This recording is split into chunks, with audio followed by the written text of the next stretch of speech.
কি বলে, রাজপ্রাসাদের মানুষটাও মরে যাবে, কুড়ে ঘরের মানুষটাও মরে যাবে, সুখের খাবার যার মুখে সেও মরে যাবে, ভিক্ষার থালা যার হাতে সেও মরে যাবে, যাবে না?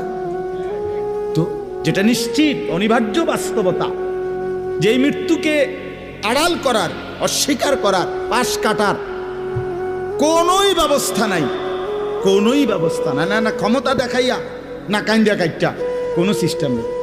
ক্ষমতা দিয়েও মৃত্যুকে ঠেকানো যাবে না, কাইন্দা কাইটাও কি করা যাবে না মৃত্যুকে। যেটা নিশ্চিত সেটাকে ভুলে যাওয়া কেন ভাই? কেন ভুলে যাব আমরা?